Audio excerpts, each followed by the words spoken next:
Moi, je devais vous faire un point sur les pnéumopathies et les actualités dans la littérature. Donc, j'ai fait une petite recherche dans Medline. J'ai fait le choix de me centrer sur les articles qui parlaient de facteurs de risque et de prévention. Et j'ai choisi de ne pas prendre en compte les articles qui parlaient du traitement, les études in vitro et les études chez les enfants. La grande majorité des travaux parlent surtout des pnéumopathies acquises sous ventilation. Il y en a quelques-uns que je vous présenterai rapidement à la fin sur les pnéumopathies chez les patients non ventilés. Pour les pnéumopathies acquises sous ventilation, la première thématique dont je voudrais vous parler, c'est les nouveaux critères du CDC. Donc le CDC rappelle que, bien évidemment, la ventilation mécanique, c'est un soin invasif, il y a un risque d'événements indésirables, et que ce qu'on surveille habituellement, ce sont uniquement les pneumopathies acquises sous ventilation. Ce qui pose un problème, en particulier quand on veut faire des comparaisons entre établissements, parce qu'on sait bien que les critères de définition des pneumopathies acquises sous ventilation sont peu sensibles et peu spécifiques. Donc là, le CDC propose, dans un document qui est paru en janvier 2017, de remplacer la surveillance des pneumopathies acquises sous ventilation par la surveillance de quelque chose qui est appelé les VAE, les Ventilator Associated Events. Et donc ces critères, que je vais vous présenter très rapidement, ce qui vise à faire, c'est s'appuyer sur des données peut-être plus objectives, avec l'idée de pouvoir comparer les établissements entre eux, et peut-être d'utiliser des données qui pourront être un jour extraites des bases de données médico-administratives, donc en allégeant la charge de travail de recueil. Alors l'algorithme, il est un peu compliqué, je ne pense pas le maîtriser actuellement. Rapidement, il y a 3 étapes. La première étape, c'est de porter le diagnostic de problèmes, de complications, d'événements indésirables survenus sous ventilation mécanique. Et pour ça, il faut 2 choses. Il faut d'abord que le patient ait été stable pendant au moins 2 jours sous ventilation mécanique et que dans un deuxième temps, il ait des difficultés d'oxygénation qui sont authentifiées par les paramètres du ventilateur.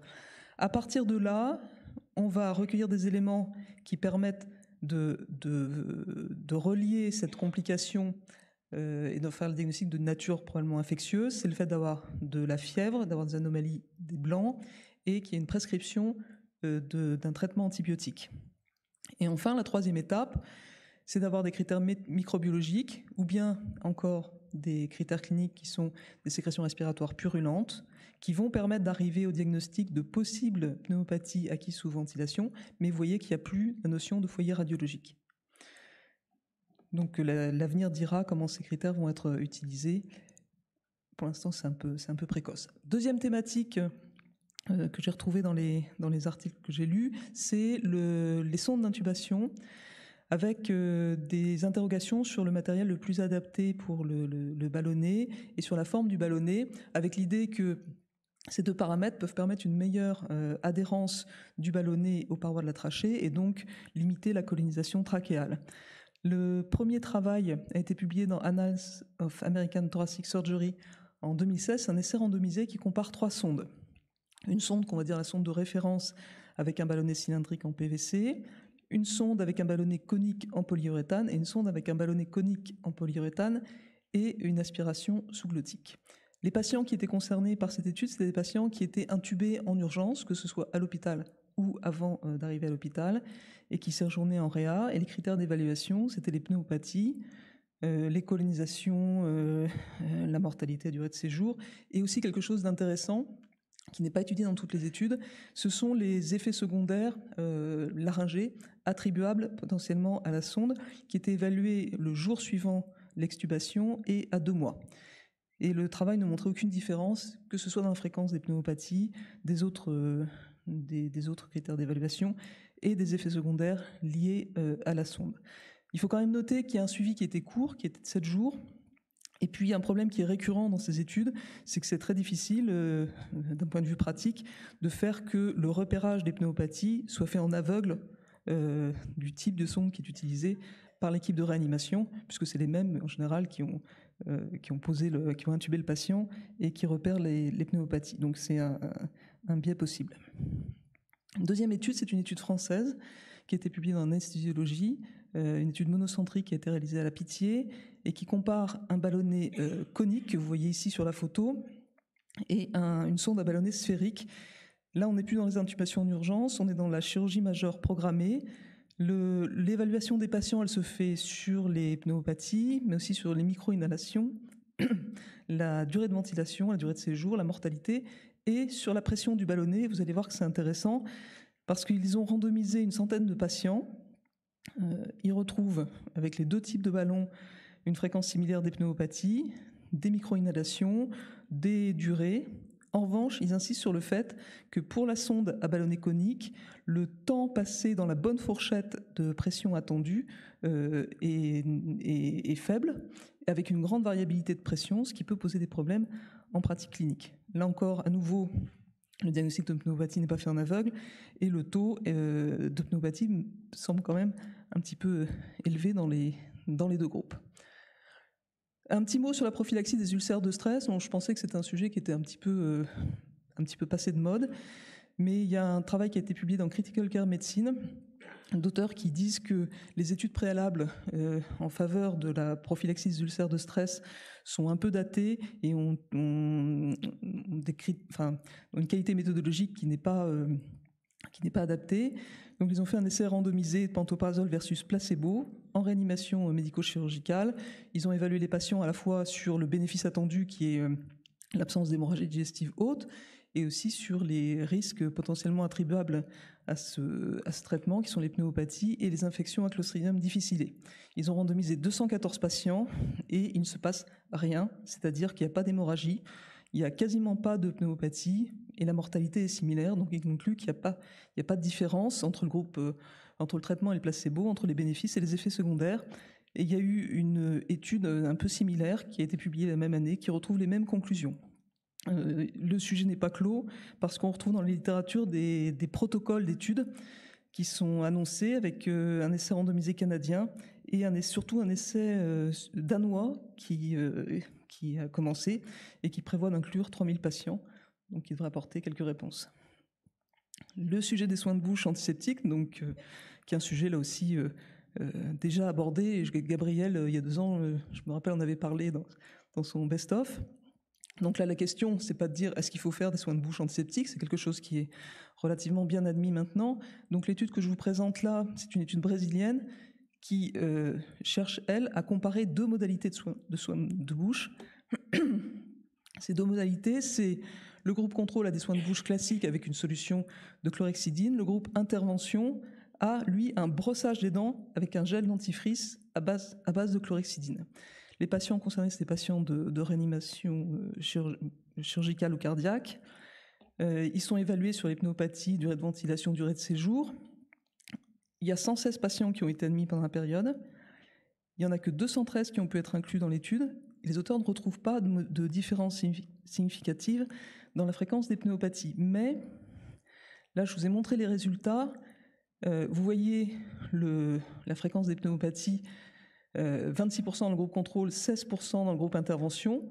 La différence n'est pas significative, la valeur de P est à 0,08, mais on voit qu'on n'est pas loin. Et la durée de ventilation mécanique est significativement réduite dans le groupe intervention. Ce qui est intéressant, c'est les limites de l'étude. D'abord, il y a beaucoup d'exclus, ce qui peut poser la question ou bien de la qualité de l'étude ou bien de la faisabilité de l'intervention. Et surtout, les auteurs disent on a un manque de puissance pour une raison qui va probablement vous parler, c'est qu'ils disent notre établissement n'avait plus d'argent pour acheter le matériel pour les soins de bouche. Et on sait que c'est une difficulté qu'on observe de façon récurrente pour ce type de soins dans nos établissements de la même façon. Donc les soins de bouche pendant la ventilation, c'est quelque chose qui est maintenant bien admis. Cet essai-là s'est intéressé aux soins de bouche avant la ventilation. Donc c'est un essai chinois réalisé en chirurgie cardiaque et leur intervention, c'était la veille de l'intervention chirurgicale, de demander aux patients de faire des gargarismes 4 fois par jour avec une solution de chlorhexidine. Ils ont randomisé 94 patients et vous voyez que le résultat en termes de pneumopathie est intéressant puisqu'ils ont 3 fois moins de pneumopathie dans le groupe chlorhexidine que dans le groupe contrôle, ce qui est presque un peu trop beau pour être vrai. C'est un essai monocentrique qui demande à être reproduit. Toilette antiseptique, il y a eu quelques papiers, donc avec 2 méthodes différentes, un essai monocentrique et une étude au contraire multicentrique dans 33 hôpitaux. Dans les 2 cas, la toilette antiseptique n'apportent pas de bénéfices sur les pneumopathie acquises sous ventilation, même si dans les deux cas, elles apportent des bénéfices en termes d'infection globale pour la première et en termes de bactériémie pour la deuxième. C'est intéressant de noter dans la première étude qu'il y a autant de réactions cutanées qu'on fasse la toilette au savon chlorhexidine ou au savon simple. Une autre thématique qui est abordée, c'est la position de ventilation. Alors quand on parle de position de ventilation à propos des pneumopathies, en général on fait référence à la recommandation habituelle de ventiler en position semi-assise. Là c'est quelque chose de complètement différent, c'est la ventilation en décubitus ventral. Et c'est les suites de l'étude Proceva. L'étude Proceva, elle avait été publiée dans le New England en 2013. C'est une étude française qui s'était intéressée à étudier l'impact du décubitus ventral sur la survie des patients ventilés pour un SDRA. Et qui avait montré que le décubitus ventral améliorait la survie de ces patients. La question à laquelle les auteurs veulent répondre, c'est pourquoi est-ce que la survie de ces patients est améliorée? Est-ce que c'est parce qu'ils font moins de pneumopathie? Et est-ce que les pneumopathies ont un lien avec la mortalité? Donc pour la première question, c'est est-ce que le décubitus ventral est associé à moins de pneumopathie? Eh bien la réponse est non, il y a la même fréquence dans les deux groupes, et vous voyez les courbes qui vous montrent que l'apparition des pneumopathies survient au même moment dans les deux groupes. La courbe bleue, c'est le groupe qui est en décubitus ventral, et la courbe verte, c'est le groupe qui est en position semi-assise. Et deuxième question, c'est est-ce que les pneumopathies interviennent dans la mortalité des patients? Et la réponse est oui. Si vous regardez la colonne de gauche, vous voyez le risque de mortalité pour les différents facteurs. Le décubitus ventral ici diminue le risque de mortalité, mais le score de défaillance multi-organes, l'âge et surtout les pneumopathies sont associés à une augmentation de la mortalité. Ce travail, je vous en ai parlé parce que il aborde un point qui est compliqué en termes de méthodologie, qui est le fait que la variable pneumopathie, c'est une variable qui est dépendante du temps. Et donc, quand vous améliorez la survie des patients, eh bien, logiquement, vous devez augmenter la fréquence des pneumopathies. Et donc, la question qui était posée par l'étude de dire est-ce que cette technique qui améliore la survie des patients est associée à une moindre fréquence des pneumopathies, c'est d'emblée difficile méthodologiquement d'y répondre. Et les auteurs ont été gênés dans l'analyse par cette question. Pour finir sur les pneumopathies acquises sous ventilation, la question des bundles. Donc les bundles, c'est le fait de dire on met en place un ensemble de mesures dont l'intérêt est démontré pour la prévention, par exemple, des pneumopathies. Donc dans les services de réanimation, c'est quelque chose qui est largement mis en place. Il y a eu un certain nombre de travaux, dont un récent l'année dernière dans AGIC qui a été fait en Arabie Saoudite. C'est une étude avant-après. Ça faisait plusieurs années qu'ils surveillaient les pneumopathies. Ils ont mis en place en 2011 un bundle avec les éléments habituels pour la prévention des pneumopathies acquises sous ventilation. Et ils ont des résultats qui sont impressionnants, puisque vous voyez que l'incidence des pneumopathies acquises sous ventilation, elle est divisée par 4 après la mise en place du bundle. Ce qui est intéressant aussi, c'est que les auteurs notent que la compliance au bundle s'est améliorée une fois qu'ils ont mis en place une équipe dont c'était le rôle de surveiller la compliance. Le bundle, c'est quelque chose qui est admis dans les services de réanimation.